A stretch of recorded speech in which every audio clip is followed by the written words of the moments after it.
اگر اپنے آپ کو پہچاننا چاہتے ہو تو اس کا چھپا ہوا راز یہ ہے کہ آپ اقرار کر لو کہ لا الہ الا اللہ، میرا کوئی معبود نہیں ہے سوائے اللہ کے، خودی ہے تیغ فساں، آپ کی اپنی ذات تلوار بھی ہے ڈھال بھی ہے، صرف اس کلمے کی بنیاد پر لا الہ الا اللہ۔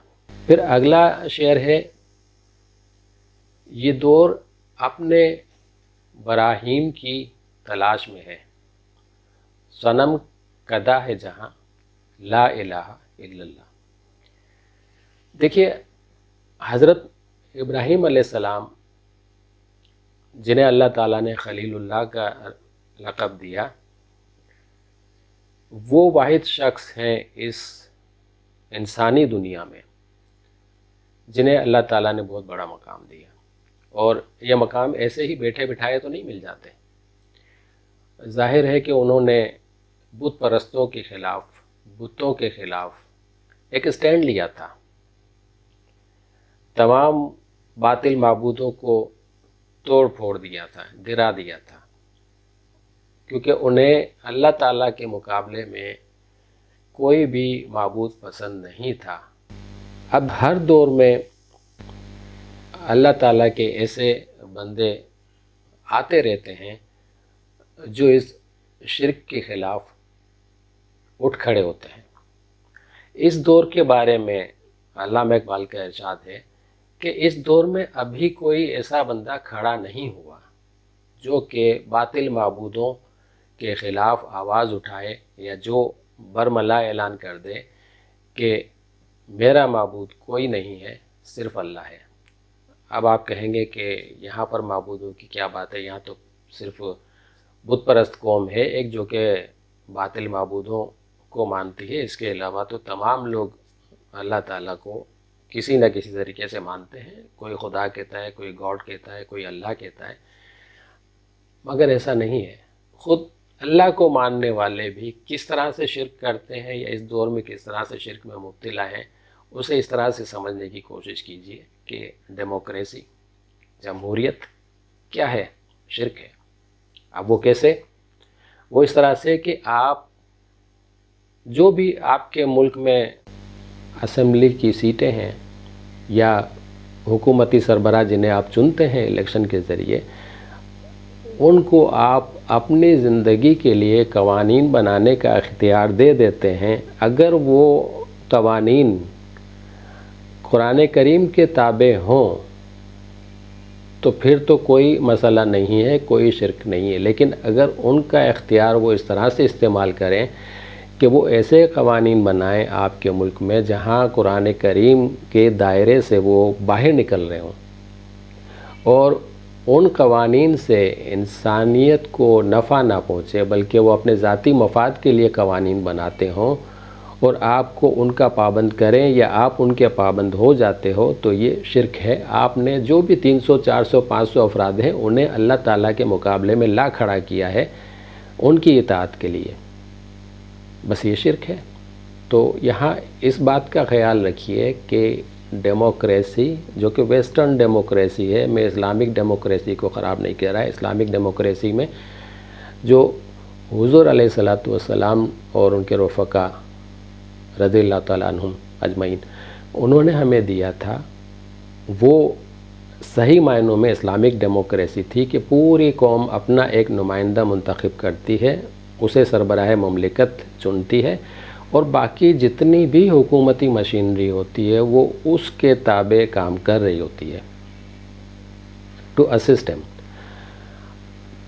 کبھی بھی کوئی مسئلہ ہو تو جواب دہ وہی سربراہ ہوگا جسے عوام نے چنا ہے، اور اس سربراہ کے لیے لازمی ہوگا کہ وہ اللہ تعالیٰ کے علاوہ کسی کی اطاعت نہیں کرے گا، اور عوام کو بھی اسی کا حکم دے گا۔ یہاں کیا ہوتا ہے ویسٹرن ڈیموکریسی میں کہ اللہ کی اطاعت نہ حکمران کر رہے ہوتے ہیں، نہ عوام کو اس بات پر ابھارا جاتا ہے کہ وہ اللہ تعالیٰ کی اطاعت کریں، بلکہ وہ ہر دم اس بات پر توجہ دیتے ہیں کہ ہماری اطاعت ہو، چاہے ہم کیسے بھی قوانین بنائیں لیکن ہماری اطاعت ہونی چاہیے۔ تو